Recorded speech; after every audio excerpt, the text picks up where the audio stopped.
Hi friends, welcome to Annamayya IAS academy.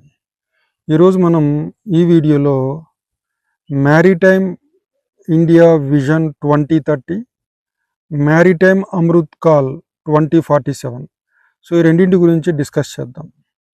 So మనకు maritime India vision 2030ని 2021లో తీసుకురావడం జరిగింది.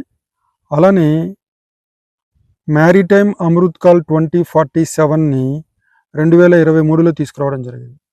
ఈ రెండింటి యొక్క లక్ష్యం ఏంటంటే 2047 నాటికి భారతదేశాన్ని టాప్ షిప్ బిల్డింగ్ నేషన్స్లో ఒకటిగా చేయాలనేది ఉద్దేశం. సో మనకు ప్రపంచవ్యాప్తంగా ఏ దేశం చూసినా అంతర్జాతీయ వ్యాపారం ఎక్కువగా సముద్రయానం గుండా జరుగుతుంది. ఉదాహరణకి భారతదేశంలో మొత్తం వాణిజ్యంలో 95% సముద్రయానం గుండా జరుగుతుంది. అలానే by value 70% of international trade it happens through sea. అలానే మనకు ఈ మ్యారిటైమ్ సెక్టర్కి సంబంధించి కొన్ని ఇంపార్టెంట్ అచీవ్మెంట్స్ కూడా ఉన్నాయి. ఇండియాలో ఉన్న మొత్తం పోర్ట్స్ కెపాసిటీ అంటే cargo handling capacity 1400 million metric tons నుంచి 2762 మిలియన్ మెట్రిక్ టన్స్కి పెరగడం జరిగింది.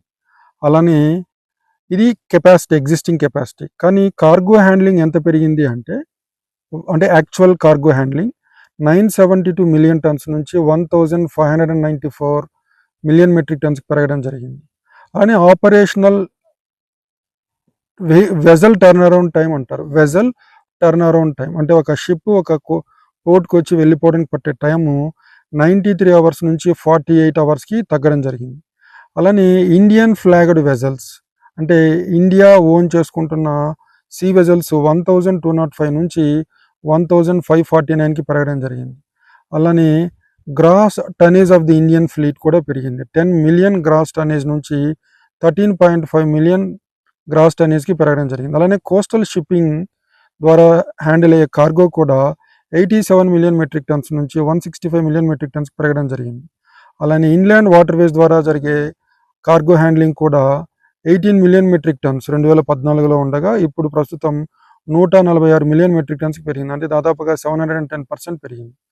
అలానే మనకు number of operational inland waterways 3 నుంచి 29కి పెరిగింది. అలానే ఈ సముద్రయానంలో పనిచేసే వాళ్ళ సంఖ్య కూడా 1.25 నుంచి 3 లక్షలకి పెరగడం జరిగింది. అంటే భారతదేశం ప్రపంచవ్యాప్తంగా మొదటి 3 దేశాల్లో ఒకటిగా నిలవడం జరిగింది. So that's it about Maritime India Vision and Amrit Kaal Maritime India Vision 2047. Thank you.